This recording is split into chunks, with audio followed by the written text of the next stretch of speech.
because they wouldn't let it turn in. Good to go. So let me just see. Yeah, so A couple times I've had trouble where this, when I'm trying to go to different sites and things, this pops up on my way and takes away my toolbar. So, The only way around that, can I move it? Let me see if I can move it. I want it basically to disappear. Yeah, like don't even bother you with it. might be antibiotics, use of hormones. I was a high functioner a while. Yeah, that's fine.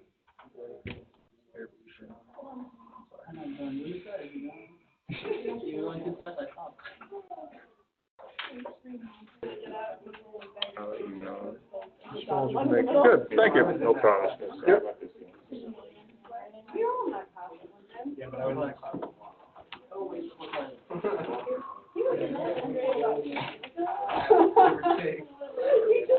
I gotta see. I actually want to.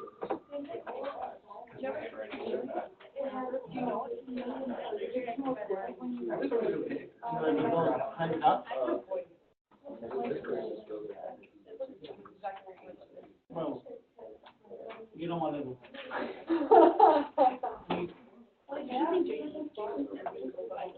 It's because Jason is so extra. He doesn't feel like this thing is.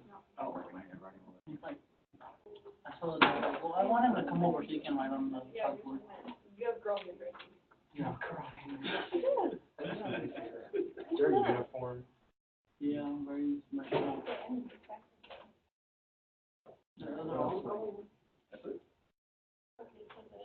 That's for capital. Do you want to explain what, like, let's pick one and we'll probably go first. So let's grab what should we find.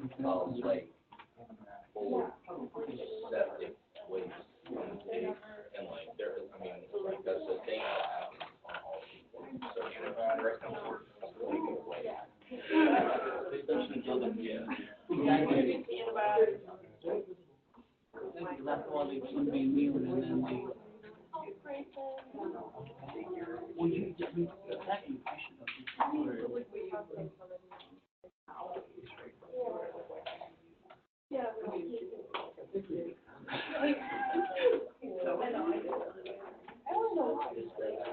she was really good. That was a real while I did it. She did, yeah. She reminded me of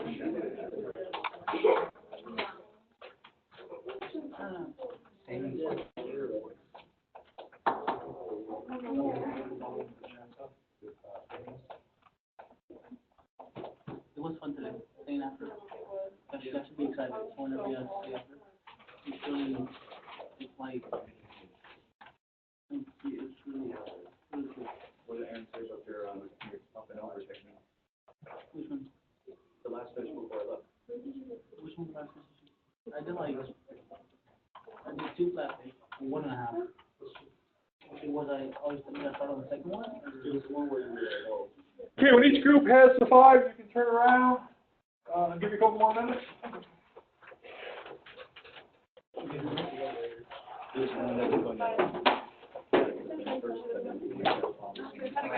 Oh, okay, that's it.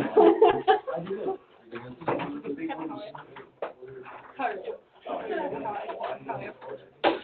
I did it. Afterwards. Yeah.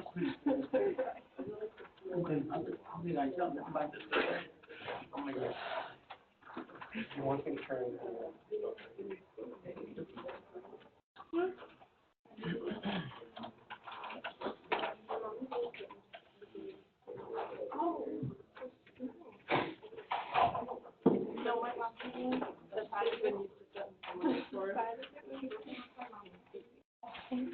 They're actually, she was always, blah, blah, blah. So my mom actually. Like half the school was cracked off by my brother. She was cute.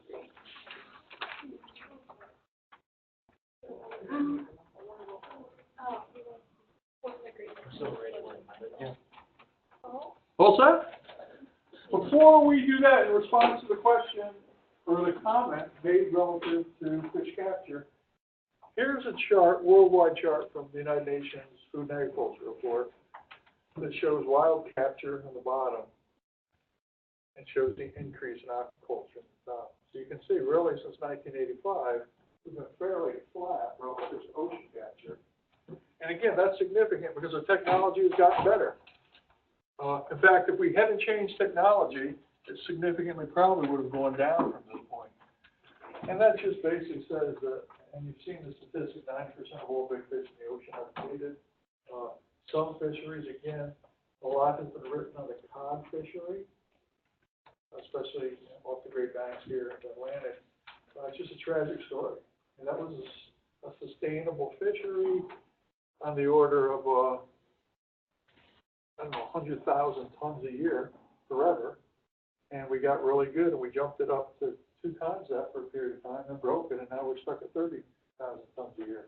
Whereas if we had never done that, we would have had a fishery with amazing capacity. So, just by the way, it's from a presentation I did down at West Point on this topic. All right. Back to the review.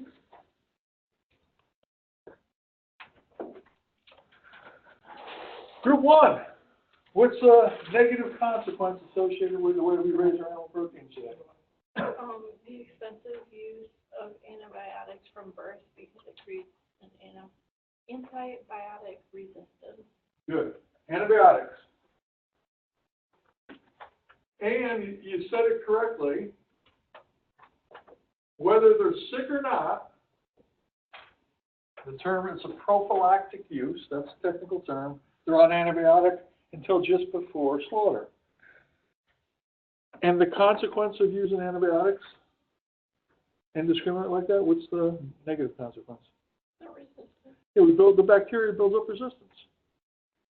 And these antibiotics are the same antibiotics we need as humans. What was the statistic I shared with you in terms of the amount of antibiotic use in animals, of all antibiotics? Anybody remember? About 80%. 80% of all antibiotic use is basically in CAFO. It's good. Go ahead, this group in the back, who'd you come up with? Anyone can be a spokesman. Person. Starters, Just one. oh, okay. Water waste. A lot of water goes into maintaining CAFOs.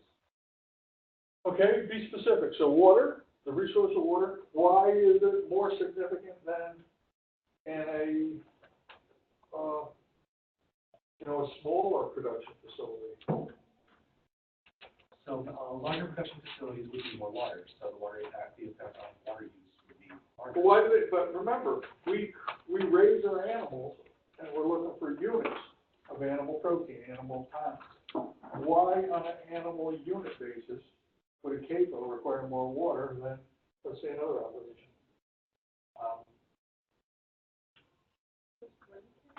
What's that? Is that 110? For like the plant based and animal based. So are you talking about the feed? The ratio is like 110. Okay. She's saying the feed ratio is 1 to 10, but Oh, the feed conversion in cows Yeah. is much lower than animals that grow quickly, so birds or fish, things like that. And actually, ruminants, while they're fairly efficient in terms of using low-quality forage, their conversion rate is lower than sheep, goats, pigs. But back to the water. Water, not a problem. I think there are some issues with water. But I'm not sure you got the actual reason. Do you understand my point? no, more water is used in CAFOs. That's more. Why? I'm asking why. Because there's more animals. But that could actually be, it's a net wash. We're going to slaughter 10,000 beavers next month in the state of New York, for example. Why does it matter whether they were in a CAFO or if they were on 10,000 different farms from the perspective of water? Because it's used less efficiently. They're used to wash down slaughter. There's what I wanted to know, the uses of water. So for cleanliness, There's a lot of water used outside of direct protein production, but in terms of the management of the facility. That's what I was looking for. That's the distinction. Good. So we have water. Who's, this last group, what do you have for me? So, one of the things that stuck out most to us was the unutilized waste, especially in big CAFOs, because, there's a lot of stories of like over spillage into like actual water supplies and killing ecosystems and things because they're not utilizing the waste. There's too much waste to utilize at a time. So you really hit on two things. Yeah, I mean, the problem with them, all animals, as you raise them to a market weight, are going to produce relatively the same amount of waste. And a CAFO, what happens to the waste, it's localized. And as a consequence, it's troublesome in terms of management. And the reason that's a concern is the waste still has nutrient, right? Ideally, we'd like to return that waste to those same lands that produced the feed for those animals, but it's just logistically, it's impossible. So we aren't making good use of the nutrient in the waste.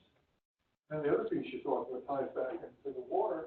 The waste, when it's in a large area like that, it's very easy for it to pollute. Many of the nutrients in the waste are water soluble. So if you don't protect it from green water, rain, or things like that, it moves into the basic water table. As a consequence, it can be a pollutant. That nutrient can be very significant. Good, so that's really 2 and 1. Do we have any other ones? What'd you get? Animal welfare. The animal welfare is kind of a big issue. And typically, one of the things that drives the discussion is the actual footprint, the square feet, how much ground we give to each animal.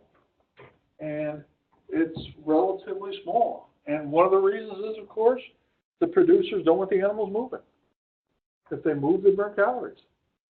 And the name of the game is to get them up to a body weight with the best possible feed conversion ratio. So animal welfare, a number of animal welfare issues have come out of people who have observed CAFOs. All right, I think we probably get one more. Please. Thousands of animals, it's hard to build connection to, say, a smaller amounts. So you're viewing these as just items for slaughter rather than connection to your meal.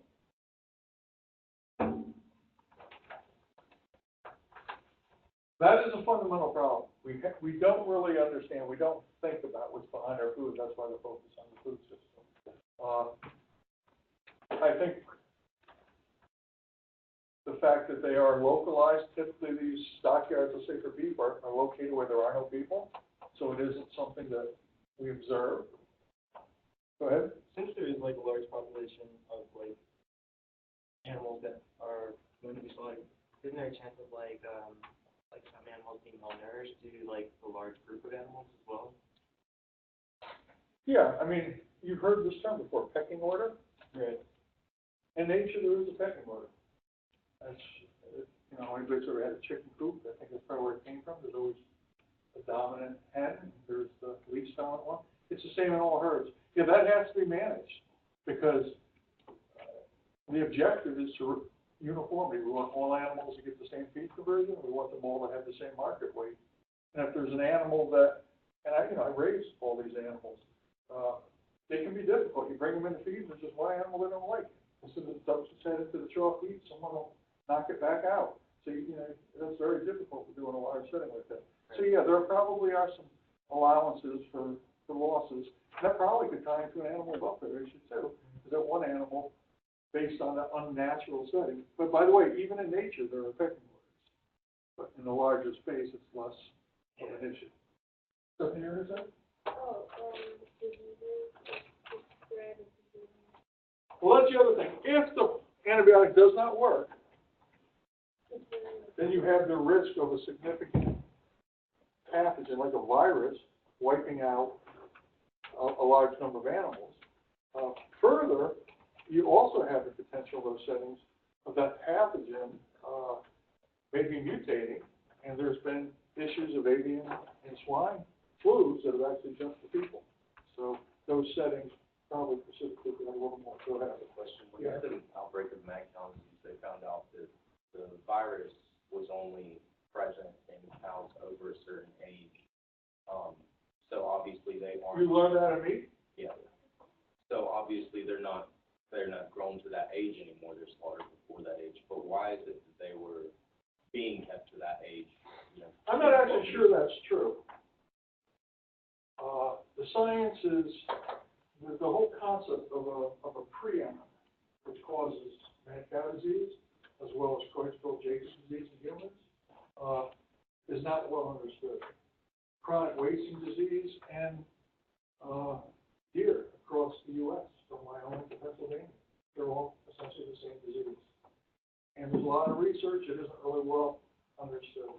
I can tell you, as someone who's certainly interested in food and willing to try anything, I'm not sure I would eat brains of any animal, because the prion actually is located in those spinal brain. Yeah, so I mean, now that's deemed like unusable waste.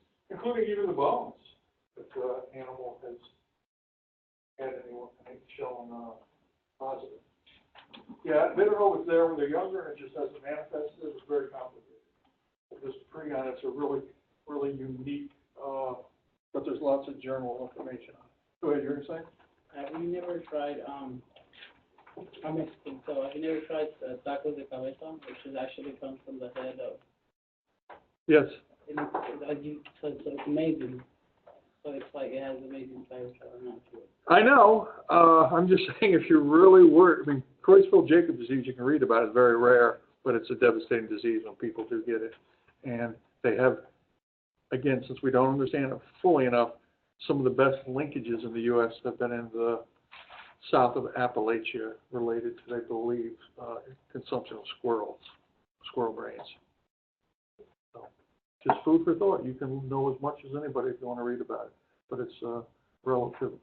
It's very complicated. Technically, they haven't totally figured it out, certainly. Very good. So I think we did a good job. No one mentioned hormones. Again, why do they use hormones? Yeah, they grow faster. Yeah, they grow faster, more muscle, more meat tissue, and it's fairly pervasive, although they no longer use it in poultry and what other animal protein? Pork. So we made some inroads there, but it's still used fairly extensively in beef. And what's the consequence of that relative to humans consuming that meat? Over time, increase the growth hormones we have in our own body. It does, yeah, they interact with the same hormones. So it interacts with our endocrine system, and it can provide early maturity, increase in size. It can do a number of different things. So that's a pretty good summary, I think, of last week's discussion relative to the CAFOs. All right, we'll talk about the water cycle. If you did the reading, or if you just remember it from whenever else you've been exposed to it, what are the three principal components of the water cycle? In other words, water cycle is basically how the water is constantly in flux here in our planet, and there's three basic cycles that drive that flux. Evaporation's one, precipitation's two, condensation, yeah, it is. Oh, it is. You got the three. Those are the three big ones. Okay. And as a consequence, and again, it's important to know that water is relatively fixed. There is no more, there is no less. It is just in different stages throughout the planet and in different places throughout the planet. I wrote an introduction document. I'll just go through the front part of this quick.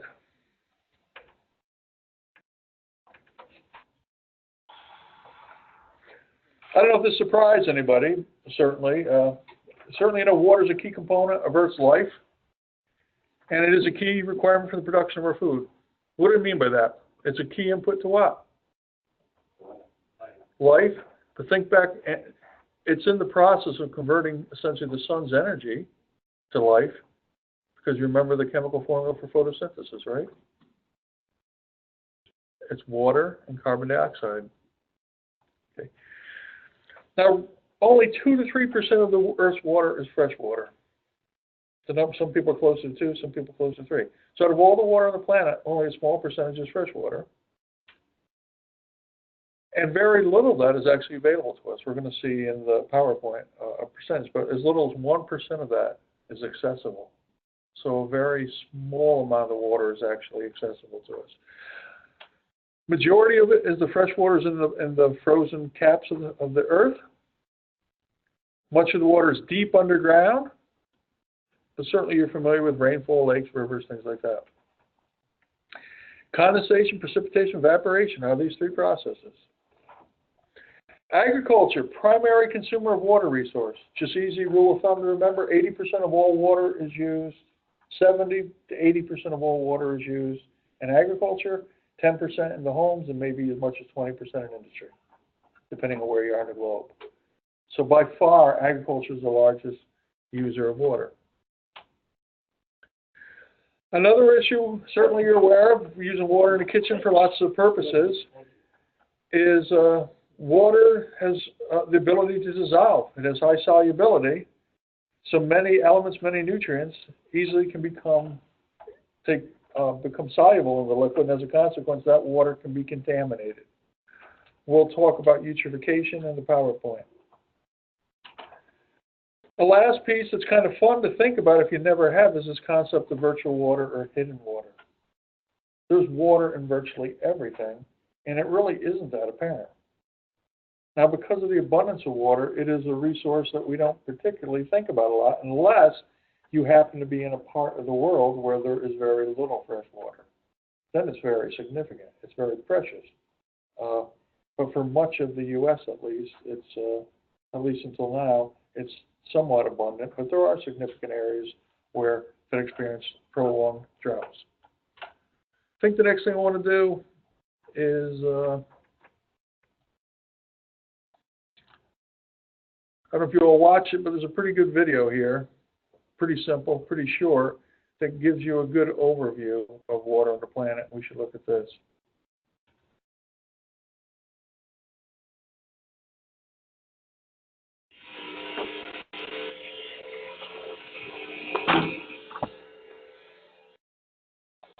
Can we see it from outside?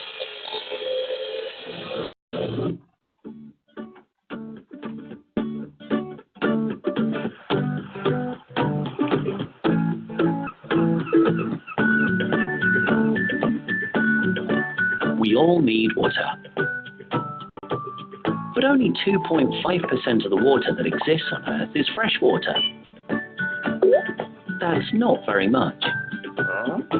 Knowing where fresh water is and how we manage it can help us provide a solution to one of our most pressing problems, making sure there is enough water to sustain all living things on the planet. So, where is this water, and how much is there of it? About 70% is in the form of ice, 30% is groundwater, and lastly only 1.2% is surface water, namely rivers, lakes, ground moisture, permafrost and water present in the atmosphere. It's a common perception that fresh water exists only in rivers and lakes, but most liquid fresh water is actually hidden underground and can be found in the most unexpected places. So, who uses this water and how is it managed? Domestic use accounts for 11% of total freshwater consumption, industry 19%, and agriculture 70%. Apart from fisheries and aquaculture, farmers grow and breed the vast majority of the food we eat, using the greater part of the planet's freshwater resources. Two terms have been coined to refer to the water used by agriculture: blue water and green water. When rain falls over a field, some of that water gets stored in the upper soil as moisture. This is called green water and accounts for most of the water used in agriculture. Blue water makes all surface water such as rivers, lakes, as well as groundwater. These resources are exploited for irrigation when droughts occur and rainfall is scarce. Often these irrigation techniques are not efficient and can easily deplete aquifers, rivers and lakes. Industry is the second largest water user, mainly due to the fact that 90% of all electricity generation is water intensive. The current water usage in agriculture and industry is not sustainable. But we are also personally responsible for the global water footprint. We know about the water usage of a typical household. In developed countries, each person uses up to 300 litres of water every day. Washing the dishes, 30 litres of water per day. Taking a shower, up to 80 litres of water per day. Flushing a toilet, 65 litres per day. Doing the laundry, up to 100 litres per load. But we consume far more water than we might realise. In fact, we each consume as much as 5,000 litres of water every day. About 90% of our water consumption is invisible to us. Oh? This is what we call virtual water. Water is essential for the production of just about everything, from goods to electricity to manufactured products. But mostly for the food we eat. Meet Daisy. Daisy needs 8,500 kilograms of wheat, corn, grain and roughage to reach maturity over a period of 3 years. It takes 3,060,000 litres of water to grow her food. We also need to take into account the 24,000 litres of water she drinks during these 3 years, not to mention the 7,000 litres used to service the farmhouse, transportation, and for the process of slaughter. In total, we then need almost 3.1 million litres of water to produce 200 kilos of boneless beef. That is more than 5,000 litres for a modest 300-gram steak. Obviously, not everyone on the planet consumes the same amounts of fresh water each day. In fact, people living in developed countries are a privileged minority. Think that 3 billion people still lack access to safe drinking water. That's almost half the Earth's population. It would make a queue of people long enough to stretch to the moon and back again. All of us, and people in developed countries in particular, must be aware how our water consumption affects the planet and all living things in it. In the era of technology and information, ignorance about our water footprint is unacceptable. Globalization has shrunk the world. We are all highly interconnected, and our consumption patterns have an impact much beyond our local communities.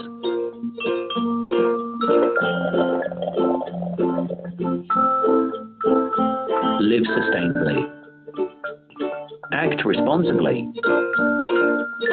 Let's not lose sight of the bigger picture.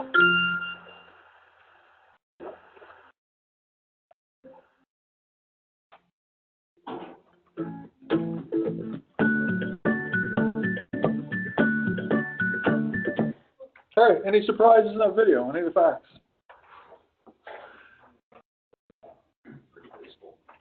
Pretty what? Well, if you have lots of water, again, you can be wasteful. It might have consequences in other places on the planet, but that's the whole nature of natural resources. When they're abundant, there's really no reason to think about them. For those 3 billion people that don't have water, where it's scarce, that's all they can think about, right? So it's just that fundamental mindset. If something's abundant, we tend not to care. Once something becomes scarce, it gets our attention. Water, while it's redistributed, and it does change, especially with climate change, there are some suggestions places have a lot of water now, won't have water, and vice versa. Some places will be getting more water. So there will always be water, but the question is, how will it be available for our basic needs? The one thing that stood out when I started studying this was the realization that as much as 80% of all water used on a per capita basis is in our food. Because it isn't really apparent. When you eat that steak, you don't think about the water behind the steak. But it is very, very significant. Any other observations, anything from that video? All right, let's look at a PowerPoint and get a quick overview of the topic. I didn't realize how much water it took just to something simple like steak. Yeah, we got to grow the food. The animal needs to drink. I never took that into consideration that also does consume a lot of water. It absolutely does.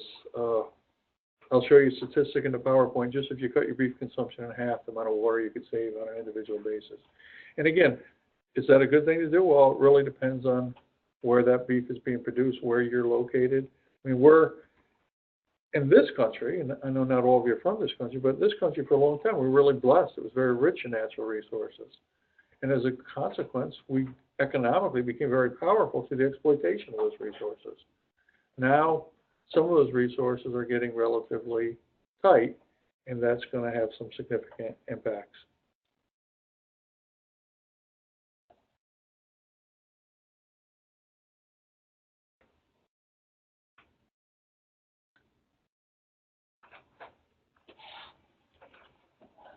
Okay, most abundant resource on the planet, 71% of the Earth's surface is covered in water. And certainly we know already a lot of that is salt water, that's oceans. I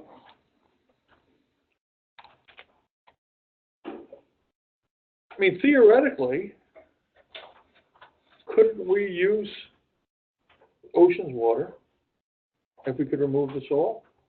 Yeah. Yeah, good. Yeah. So in fact, go ahead. Well, just to go along with that, I know you like to think towards the future, wouldn't that like harm animals later on in the future? Just say that was a option to use like salt water and just filter it through and make it fresh water. Could that be harmful to the planet as well? Depending on how we did it, yeah, Angela? It just like take a lot of energy to purify the water, because you have to like boil it or like evaporate the water. There's a number of technologies to do it, desalinization, the process. Angela's right, we're trading one resource for another. So certainly we need water, we can't exist without it. But on the other hand, our fossil fuels are somewhat limited too, and it does take a lot of energy. It's not impossible someday there will be a technology that can do it much more efficiently, but then there will be an externality from that life cycle, right? There will be salt. And the question is, where do we put that salt? We can't put it on our soils because just like animals, plants can't deal with salinity. I guess we could put it back in the ocean for a period of time and it would change the salinity, but over something that size it would be very minor, unless localized where we put that salt back, it increased it in an estuary or something that would affect potentially fish. I mean, it's just potentially trading one problem for another. I think I gave you a link to this, or maybe this was in the pre-read, but it just kind of shows the distribution. And if you look at the first tower, it says the fresh water is 2.5%. Then it shows the next column, the middle column, it shows the distribution of that fresh water. And it really shows about only 1.2% of it is easily accessible. So a very small amount of fresh water, a very smaller amount of it is available. The video did a pretty good job, but we'll walk through green water, blue water, gray water, and look at some examples of virtual or hidden water. A couple charts I have here, I pulled them off a US or a NOAA website. This is fairly telling. This just shows green water, or at least precipitation, here in the US. And it's pretty stark. If you look, you will see basically through the Mississippi Valley here, if you go east of the Mississippi, there is significant rainfall, anywhere in the order of 40 to maybe 60 inches. If you go west of the Mississippi, it is very dry. And that's just,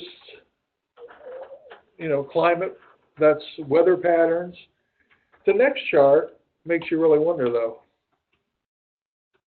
Look where all our farms are. Look especially where all our commodity grain production is.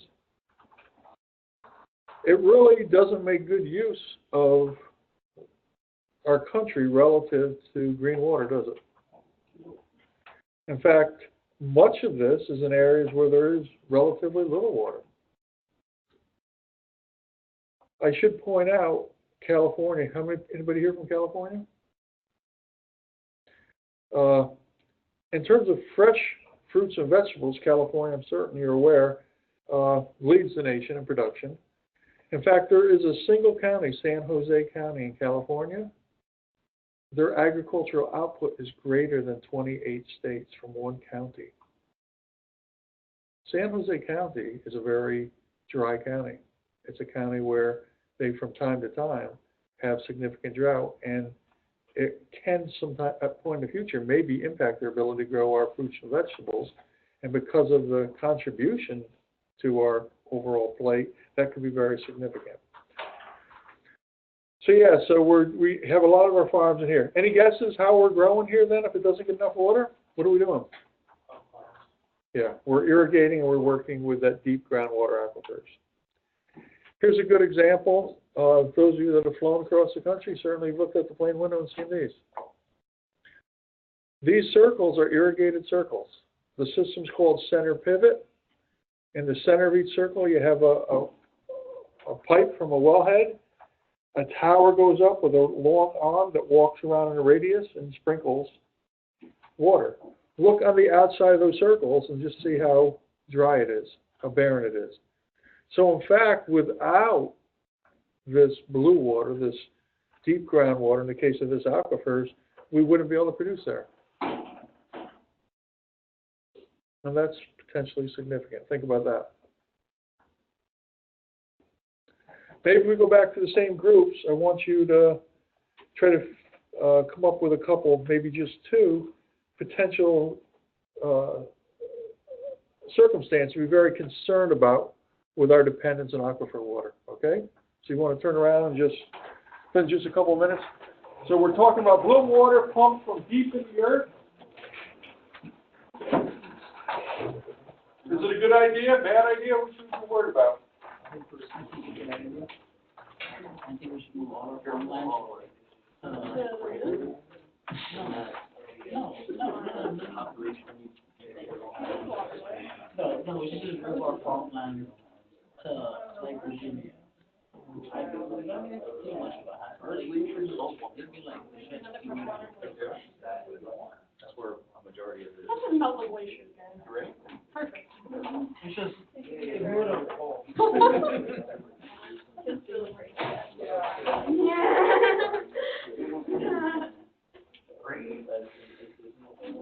No. Wait, real quick, everyone saw my text about, the meeting tonight, right? 7 o'clock? Yeah. Same time, so it's quick. Kind of need to do it today. It's gonna be quick, 7 o'clock, I'll be on time. We can move it earlier if everyone else wants to. No? Okay. Real quick. Cool, that's it, sorry.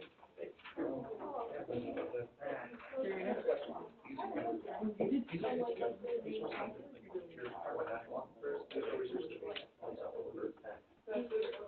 How many people do you need?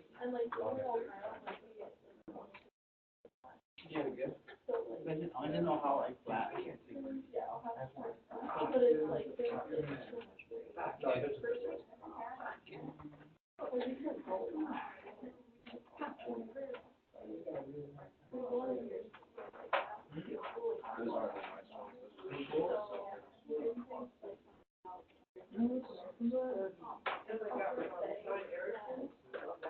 But they do have really good. They have white matches. They have white.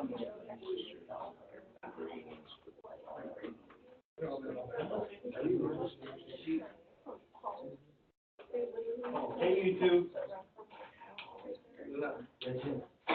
All right, that should be enough. I just wanted you to brainstorm a little bit. So, group one here. No, okay, we're talking about something really interesting that Ashley brought up, that, how Angela and Ashley live near the Great Lakes, and how they pump water from Ohio to Arizona for golf courses. And we see how. I was not familiar with that. How do they transport the water from the Great Lakes to?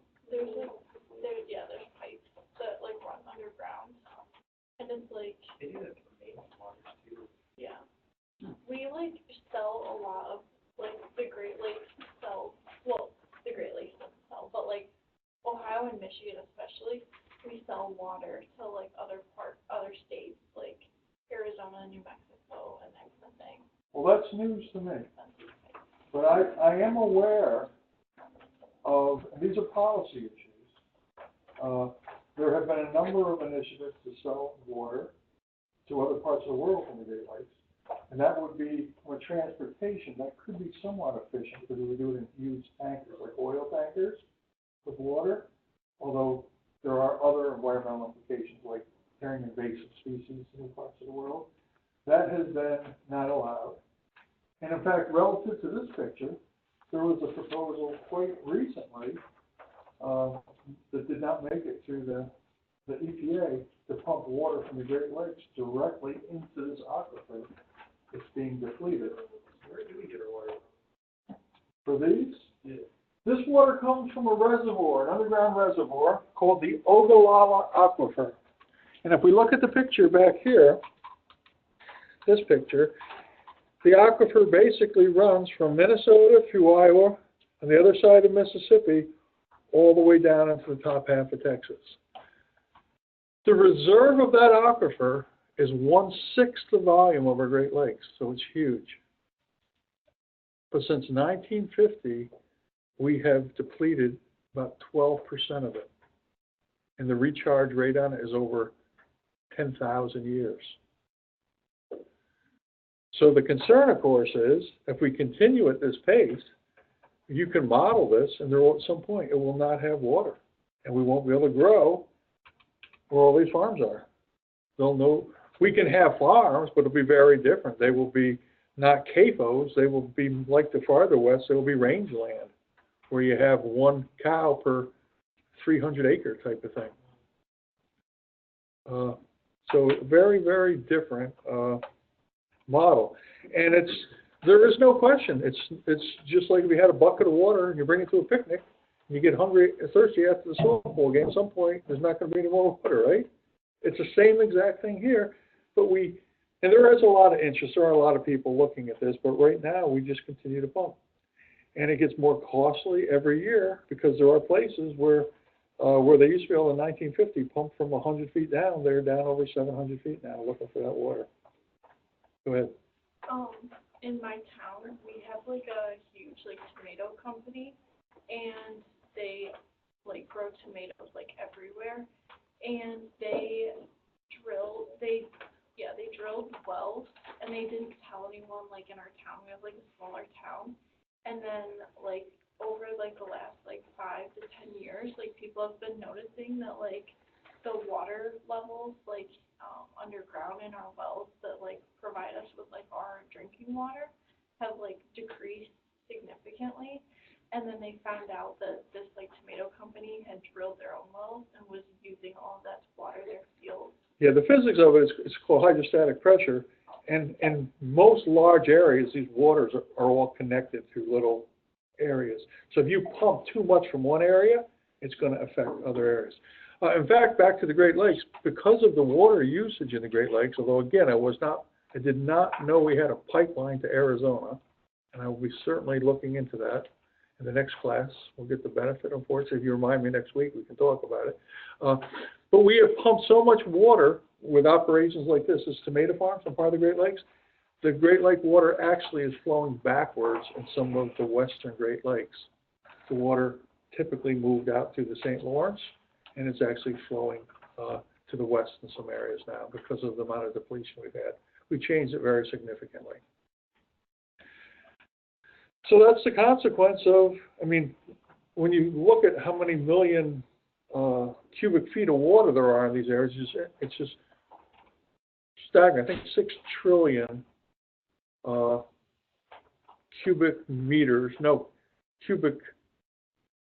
it's even greater than that. It's just immense water, but man has made a difference with the things we do. Let's talk about gray water. Gray water is an opportunity. And gray water was always managed well on the farmstead. It was managed well within small communities. Today, not so much. Most gray water goes into whatever municipal sewer system you have. And this is water, it is contaminated, but it isn't technically water that couldn't have use, especially in something like agriculture. So gray water would be water from the house except toilet and garbage disposal. So it's your kitchen, your shower, your sink, your washing machine. And remember, 10% of all water is used in the home, outside of food. And it says gray water is maybe 50 to 80% of this.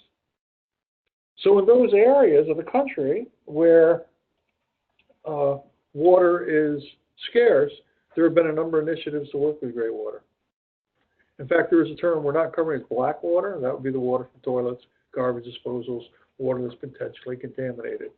Talk about technology and talk about expense. There are 2 counties in the U.S. where they actually recycle the water from the toilet into the drinking water system. And it's pure water. It's distilled. It's H2O. Because that's the only opportunity they have for water in those communities unless everybody moved out. And these are very recent, one in Texas, one in Arizona. But again, really expensive, lots of energy, lots of technology.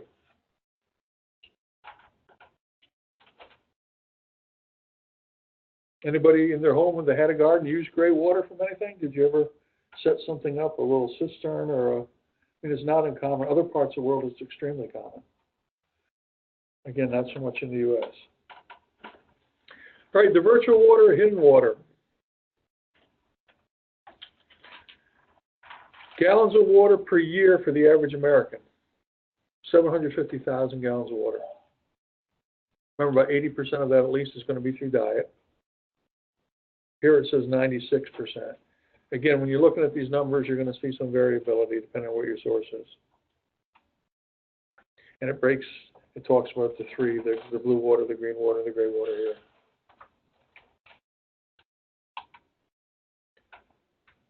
So I never thought about it. Here's just some quick facts in terms of water and food. Replacing coffee with tea, you can save 10,000 gallons a year, 11,000.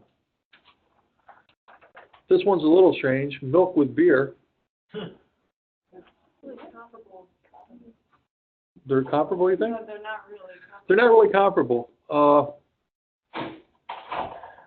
They're not comparable. 15,000 gallons of water you could save a year if you drank beer instead of milk.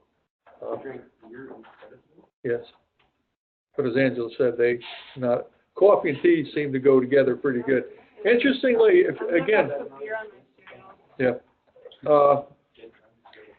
there's some really interesting studies lately, however, on bone density, which we typically think of calcium and the vitamin D and the cycle.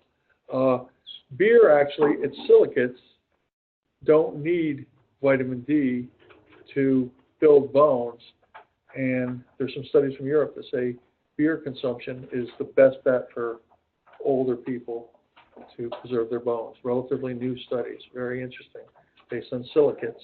So, just, low flow showers, low flow toilets. A lot of cities have mandated them, especially cities that don't have lots of water. So just some basic numbers. Here's one that might surprise you, though. If you gave up burgers, bacon, and nuggets, you can save 160,000 gallons of water. Again, it just shows how much water is in our foods. Very considerable. That's a lot of water. That's an Olympic pool. Not a small pool in the neighborhood. That's an Olympic-sized pool. And remember, those 3 billion people in parts of the world where water is scarce, that 162,000 gallons is enough for 445 people. So, again, it's taking a local fact and thinking about it in a global context.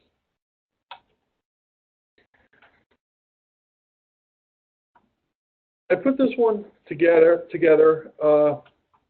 under the heading of Knowledge Matters, because how many people were told, and this is probably maybe not you folks, but I remember when I was young, turn off the water when you brush your teeth. Right? Look at this graph. Left is turn off the water, brush your teeth. The right is, it does save water, but relative to our diet, it doesn't even show up on the graph. I mean, that's the amazing. They didn't tell you don't eat the cheeseburger, don't eat the McNuggets. They said turn off the water. And relatively, they're not even on the same scale. They're a couple orders of magnitude different in terms of the benefit. Go ahead. Like, if cattle production and these huge animal productions are so draining on our environment and our ecosystems, why aren't there regulations put on them? I mean, they have to be replaced with some other stores. I mean, I know it's probably like demand, it's all about money, but like. Well, you got it right. Remember I told you the challenge with this class, and it sounds like you're kind of getting there already, is when you think about sustainability, there are other 3 pillars. There's the environmental piece, there's the social piece, and then there's the economic piece. Governance, which I put under the social heading, can play a huge role. We're just not there yet. The U.S. in particular, we like our freedoms, and there's a lot of pushback. The whole point of me sharing this information, not just today, but throughout the course, is I would like to head off an event that is somewhat cataclysmic that makes us react. So the question you're asking now is a question we need to be asking. Yeah, I mean, there's regulations on fisheries, there's regulation on, game that you can harvest in the wild. Why isn't there regulations on the amount of cattle that people can produce and, limits on the weight? Yeah, and again, my answer I would say at this point in time is we are on the precipice of it really mattering. Because because of the vastness and our resource abundance, it wasn't consequential. It is going to be in the future. The question is, when is that future?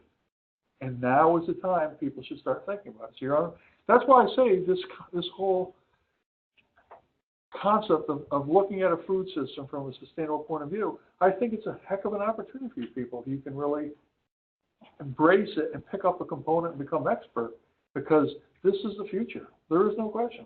And it's the future already in other parts of the world. But in even developed countries, it's going to be a big deal. So turn off the water to brush your teeth is a good thing to do. But in terms of magnitude, it's pretty minor relative to diet.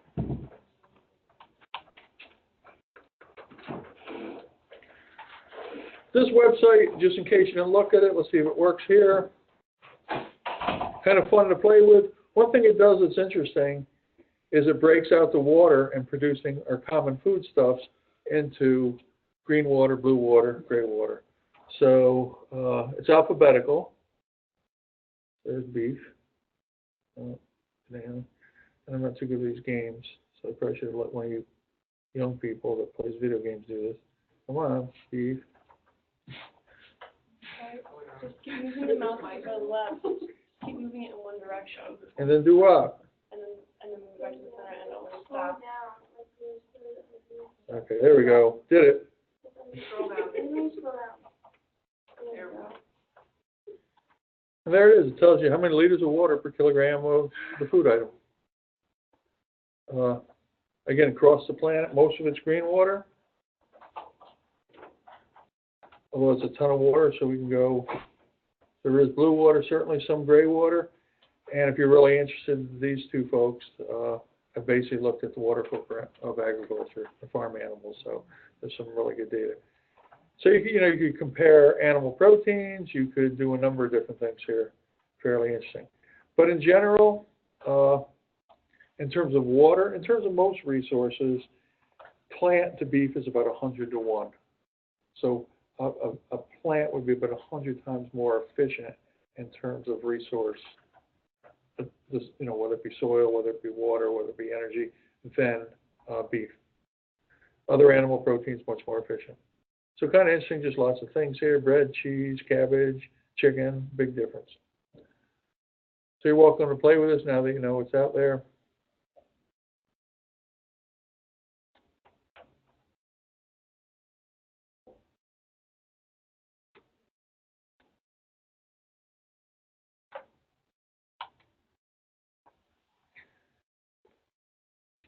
This graphic actually came from the culinary.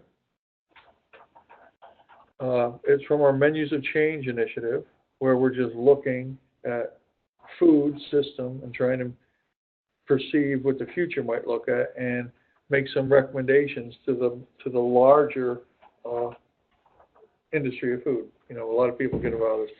And the top just shows different animal proteins. The bottom just shows different plants. And you can see from a water perspective, beef is significantly more than pork, much more than eggs, chicken, and there are some of your common plant proteins. And again, 320 versus, in the case here, 14. It's an order of magnitude, big difference. This one might surprise you, though, if you never thought about it.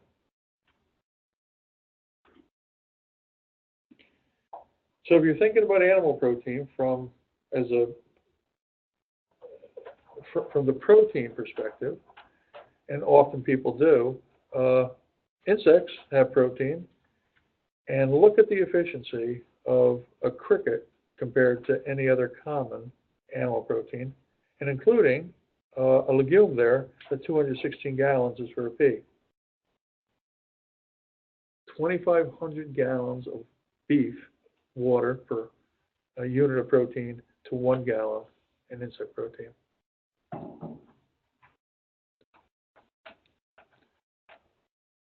There is some interest that the name for eating insects is entomophagy. Entomophagy, people probably heard that. I think I told you day one, just giving you a global perspective, that 1 in 6 people on the planet are eating insects today, but not so much in developed countries, although, you know, some countries like Mexico, not uncommon, some developed countries, but certainly in the U.S., parts of the European Union, not a lot of insect eating. Is that our future? And in the context of some of the natural resources, not only could it be, it seems like it would be a very good thing for the environment, at least. In this example here.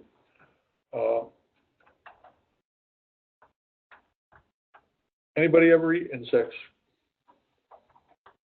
And that's and part of Well, mine, I got more like, from like this candy store. They had like a box with like salt and vinegar, crickets, and like sweet and sour. Like, it was just a bunch of like flavored crickets, but they weren't bad. They didn't taste bad at all. yeah, I mean, I've ordered them online from Asia. Yeah, so the texture, they can be interesting. We actually had a kitchen here last year, kind of an experiment kitchen. It was open for about 9 months at first for dinner for outside people, Pangea, and we did it was a plant-based and insect model, and it got a lot of interesting reviews. I will say, other than the cricket popcorn, so popcorn interspersed with crickets, and the texture was kind of similar, and it was a snack food, and there were a lot of umami. I don't know if they used some of that, especially yeast or anything in the popcorn to really crank up the flavor. It worked pretty well. But a lot of what they did was things like mealworm flour, cricket flour, things that you wouldn't observe. They're just, you don't know you're eating them. So it was fairly interesting. Just an interesting story. I took a pretty interesting person there at the dinner one night. Person's a professor at University of Chicago. I'm trying to think of it. I showed you the burden chart in here. Did I show you the chart? Maybe we'll get to it. It's a pretty complicated chart. I don't know if I'm ever going to show it in this class. I've showed it in other classes and outside. He's the person that came up with that data set. So anyway, so we're having dinner, and he's a vegetarian. He hates beef because of the impact on the environment. And we were having a nice conversation. The meal was good. He was willing to try everything. And then right at the very end of the meal, I look over, and his lips are kind of all black.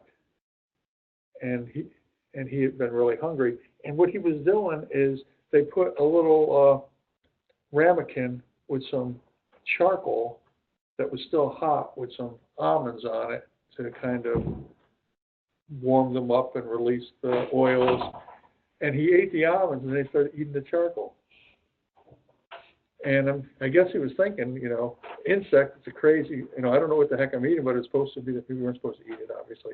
So I said, no, that's charcoal. You should be eating the charcoal. It's kind of strange. But that's the problem sometimes. When chefs get real creative, the average guest doesn't have a clue what you're doing, right?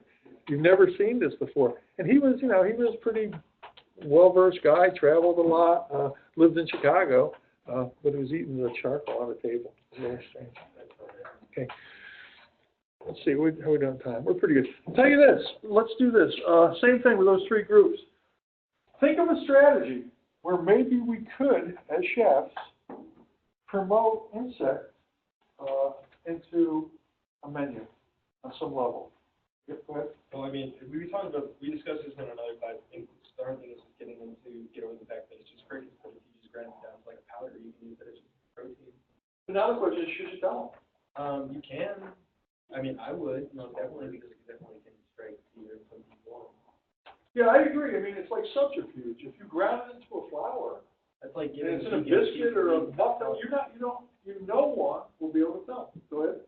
I mean, I think that it's kind of like, a lot of people nowadays also have allergies, and like, I'm not saying people are gonna be like allergic to like crickets and stuff, but you can't just not tell people like what it's. Okay, so we're gonna tell them. So you're gonna tell them. Would it be considered?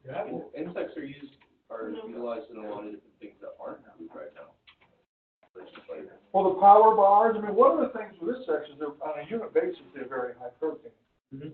And protein is a concern for lots of people. For realistically, in the U.S. diet, the average person eats 2 to 3 times the recommended daily allowance of protein. So, Can you eat, like cricket flour? yes. Yeah, and then I'm saying, if you put that in some kind of baked item, you wouldn't even know it was there. Or even pastas, like fortified, like grains and stuff like that. Yeah. I mean, the one big controversy relative to taking animal protein out of the diet, in place of plant protein, really isn't the ability to get the necessary protein. It's tied to the vitamin B12. B12 can only exist in animal proteins, and it is a really important vitamin. It can be difficult to get outside of an animal-based diet.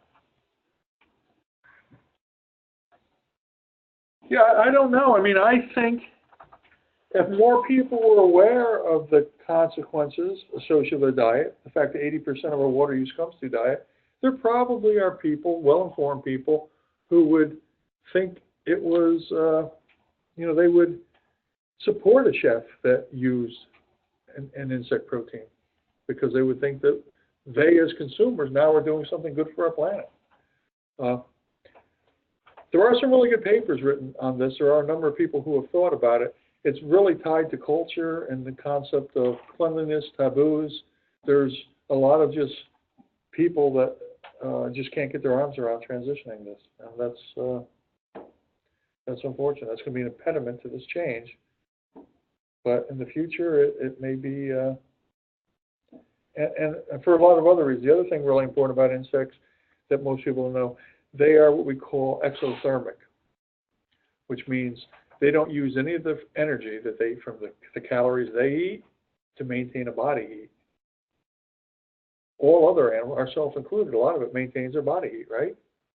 So externally, you have enough warmth so they can feed and things. Their consumption goes directly into producing protein or body mass, and as a consequence, feed conversion ratios for insects are virtually 1-to-1. Plus, we can feed them many things that we typically wouldn't think of as, waste, for example. Mealworms, you can feed them basically garbage, leftover foodstuffs, and they convert that. So it's something, I mean, even in this country, I think in the last 5 years, there's sales of insect power bars have approached, I think, $600 million in the U.S. So there is significant traction already, but that's kind of a niche market. On menus, maybe not so much. All right, some more facts. 90% of all water is used by agriculture in parts of the world, at least. The number somewhere of 70 or 80. India, China, and the U.S. account for 1/3 of all water extracted, pumped from the ground. Those 3 countries. Again, as you become more economically powerful, you use more resources. So India and China are using 10 times more water today than they did 50 years ago. And I would guess it will only go up. By the way, news story out yesterday, our carbon footprint, at least our CO2 externality, has actually been flatlined for the last 3 years. In other words, we haven't been putting any more CO2 in the environment than we did previously. So the last 3 years we've been flatlined. This year it went up. And it went up by a small amount. 90% of the increase was from China. Because they are changing their lifestyle. They're becoming, on a per capita basis, their economy is growing really rapidly. They are doing things like we do here in the U.S. On a per capita basis, on an individual basis, we are still the world's largest polluters here in the U.S. But China, in terms of carbon, is twice the polluter of the U.S. today. And in 1994, the U.S. was still number 1. So in relatively short time, they've gone from behind us to 2 times us.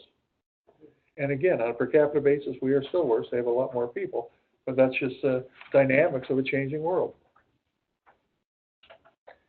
The last bullet here is interesting. It says 16% of agricultural lands are irrigated. So just a small part of across the globe are irrigated. But these lands account for 36% of all foods. So now I think the question relative to the top of the water, and you're welcome to think about it in your groups and just chat it up. I don't know if there's an answer here. But the question is, based on that statistic, should we be irrigating more? Why don't you talk about that within your groups and come up with a consensus, and then you can tell me about it. So 16% of agricultural lands are irrigated, but that accounts for 36% of our foods.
All right, let's talk about it. What do you think? Should we irrigate more then?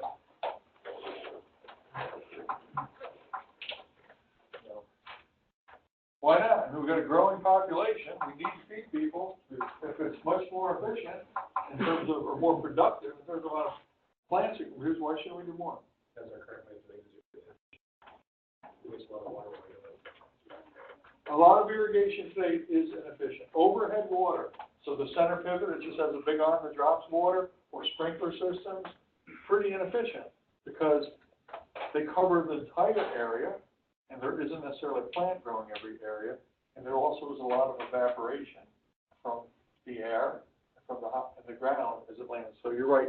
There are some better technologies, though, for irrigation that maybe make more sense. Go ahead. Is there like, I don't know, drip irrigation where it's like it actually waters at the base of Absolutely, yeah. So that would be much better. So what you do is you run a little thin film tube that drips water very slow, but it's right in the root zone of the plants, so it only waters the plant root zone. 100 times more efficient. So there are other techniques. Although that's more labor intensive, it certainly wouldn't make sense to do on 110 million acres of corn. You know, just the amount of plastic and stuff we would have would be. So any other thoughts on irrigation? Go ahead. So, besides my question being, you know, what percentage of that's actually used for human consumption and what's used for actual livestock production, wouldn't hydroponics be more renewable as like you could reuse the same water? Yeah, but again, that's a function of technology. technology. A closed system, whether it be hydroponic or one of the new areas is aquaponic, where you raise both fish and plants, and you use the fish waste as a nutrient fertilizer to plants. Those systems, in theory, can be very efficient relative to water use on the initial priming of the system, but there is small losses. But, you know, they're expensive. They, I was gonna say they're not necessarily that productive, but they are on a square foot, they're very productive. It might be a new model. And we can look at the, you know, I probably told you, the Netherlands, in terms of fruits or vegetable exports, are number 2 in the world to the United States. And they have no land. It's all technology, things like that. Okay, go ahead. From the table that you showed earlier about farming, most of it was on the Midwest, correct? Yeah, just west of the Mississippi, yep. And that the Littleton done. So yeah, 25 inches of rain. So, and basically you need an inch of rain a week during growing season. Right. So they're not getting even a third of an inch a What week. if they like move to like a different region where they see more rain? That would see. The Northeast would be great, although it has a shorter growing season. Right. But what's happened is we've developed. I mean, one of the great issues, or the thing that you should be aware of relative to what we've done in this country, we have actually taken our best agricultural lands and developed them. And think about it. Good agricultural land drains well, it's flat, it has water, has everything you need for development at low cost, right? So we've always taken our best lands. So here in the East, we have lost lots of opportunity to do that, at least on a large scale. The fact that it moved to the Midwest was land was cheap. The technical term in economics called it was a comparative advantage. And it all took off once transportation was in place, and once we had a railroad. And then for animal products, we needed to wait till we had a refrigeration technology, because you couldn't bring a slaughter steer in Chicago and bring it to New York if you couldn't chill it, you know. So all those things have happened relatively quick since the 1880s. So that's why I tell you that these things that we're talking about today we are on the precipice of change, and it'll be in your lifetime. And the question is, what are we going to do about it? Are we going to anticipate it, or are we going to react? I don't know. You guys are the ones that have to know. That's why you're taking the class. That's why I want you to know this. Somebody's got to figure it out. This was a pretty good article, and I don't know how many people clicked on it. This is interesting. It kind of ties into what you talked about with your Great Lakes. It says that the amount of groundwater we use is so huge that it's actually increasing sea levels. Because what we're doing is we're taking water out of the ground. Remember, the water just gets displaced and it goes into our seas, because that's the largest coverage. So we're actually increasing sea levels with our underground pumping. The other thing we're doing, there are places in the country where when we take the water out, the land settles. And there are lots of places in the Midwest where the land has settled for, in the last 10 years, as much as 11 centimeters. Some places it'll eventually cave. Go ahead. I saw like in some regions of like the United States that are actually see a lot of like heat, like evaporated water that I've seen like in California where they have a big drought. They started putting like these little plastic black balls in the water because black consumes heat, so that less evaporation. And there's a film on it somewhere, probably on YouTube, but it does a better explanation than I can. But it's just basically a way of conserving and having less like. Yeah. So there's a lot of people working on technologies to better manage our resources. One individual who's done some interesting things, you may have heard of, Nathan Myhrvold, because he's involved in our industry as well. You ever hear the name Nathan Myhrvold? Trying to think of the name. He pulled together a series of technical books on the science behind cooking a couple of years ago, a fairly significant 5-volume series. It cost about $600 when it came out, but it was a lot of chefs bought it. Anybody that ring a bell with anybody? Trying to think of the name of it. He is best friends with virtually every chef now. He's a genius. And it's really cool because I say he's the second smartest man in the world, next to Stephen Hawking, who I think the astrophysicist from Cambridge. Nathan Myhrvold, when he graduated from college, he was the technical assistant to Stephen Hawking for a number of years before he left. Came to the United States. He worked for Microsoft, made a lot of money, started his own company, sold it, had millions, and then hung out in kitchens. That was his passion. And he just really got interested in the science behind food. So his cookbooks are really interesting because he invented a lot of technology to take pictures of things that had never been seen before within different processes. Our library does have it, so if you want, I can get the name of it, or you could just do a search, Myhrvold, Mhryvold, I think. The pictures in the book are unbelievable. Yeah. Modernist Cuisine, thank you. He's the one, yes.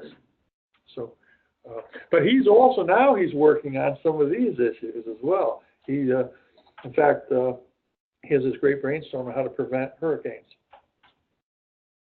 So, I mean, he's a thinker. You could look that up and read about it, but he's got some very interesting ideas. And to manage precipitation across the planet better by putting up big shields into the atmosphere across large areas to change temperature, condensation, precipitation rates and things. So, what's that? The Dyson sphere. I'm not familiar with the Dyson sphere? Yeah. Explain it.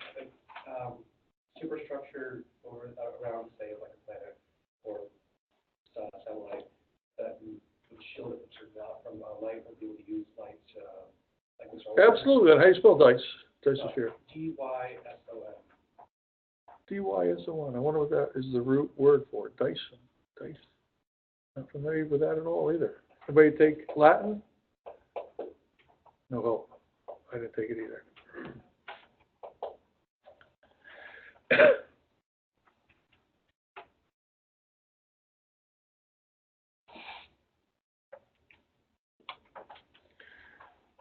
We had a better picture, I think, on the entry to Moodle. I mean, this is the same thing. And again, it's evaporation, condensation, precipitation, even transpiration from trees. That's technically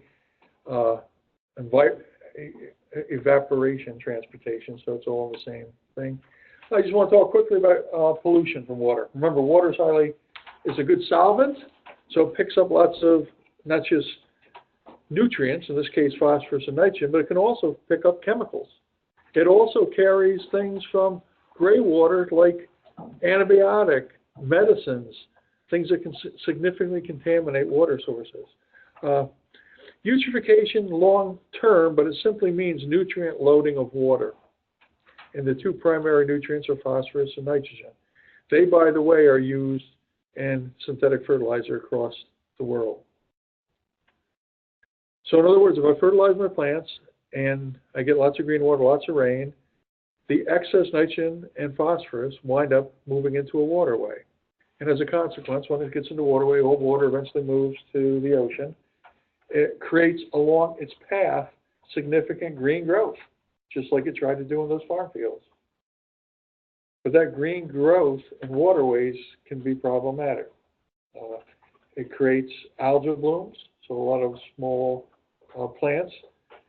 And when those plants eventually die, they need to break down. They pull all the water out of all the oxygen out of the water, and that term is hypoxia.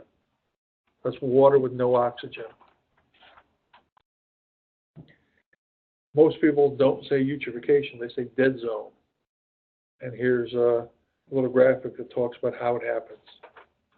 There's 5 steps there. This is the Mississippi, but it occurs across the globe in lots of places, including our Chesapeake Bay. But suffice it to say, once you've removed all the oxygen from the water, it can't support any life.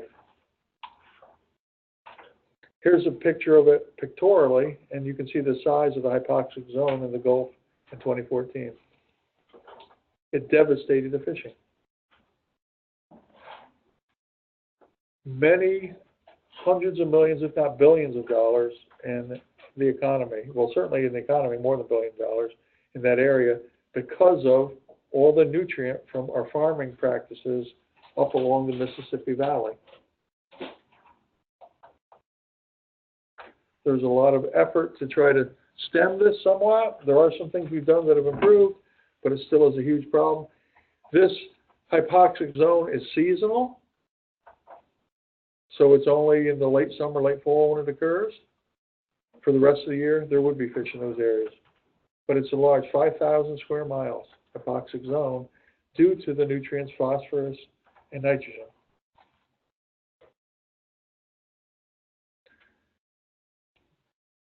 Nitrogen is directly water soluble. Turns out phosphorus is not. The only way phosphorus gets in the waterway is erosion. When the soil moves, phosphorus binds to the soil particles.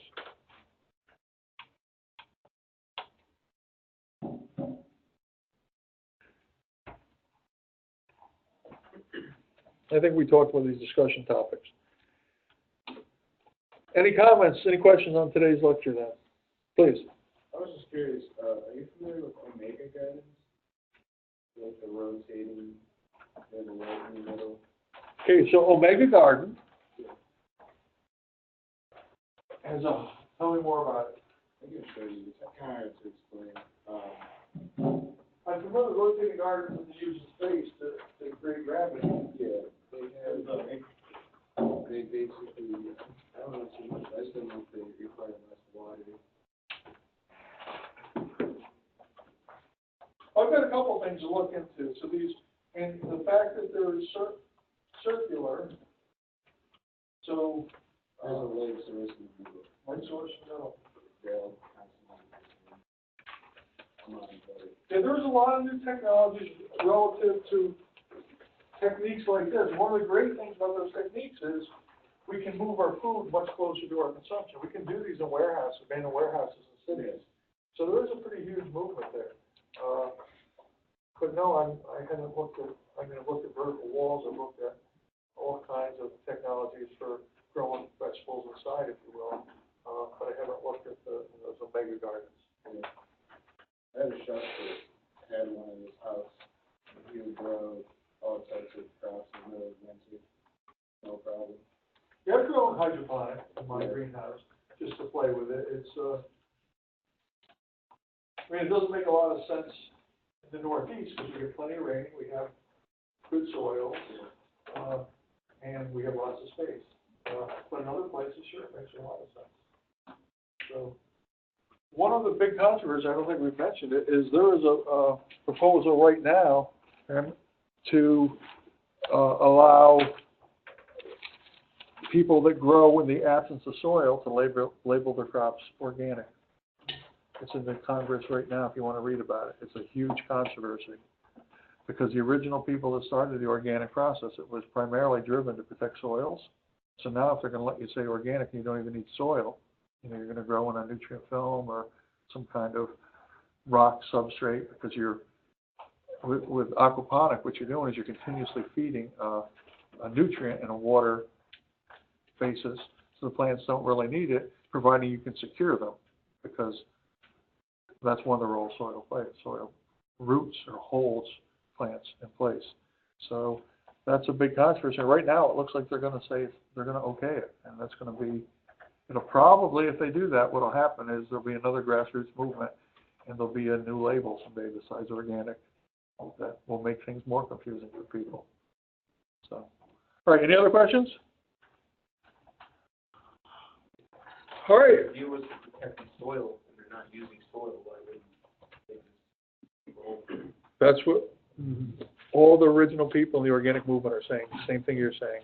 But what it is, it's innovative companies and things that got a lot of clout. They're lobbying, they're working with politicians, they're trying to get the authorization through legislation to say that the organic definition has been expanded. So they still can't use synthetic fertilizers, they still can't use genetically engineered seeds, but now they don't need soil. Yeah. All right, well, before I let you go, Thursday, just a reminder, so Thursday's lesson is soil. At the conclusion of that lecture, again, I'm going to open up a window for 3 hours for you to take an online quiz. So your online quiz, your second quiz, is Thursday after class from 2 to 5. If there's any problems with that, let me know when you come to class next week. All right, we'll see you Thursday.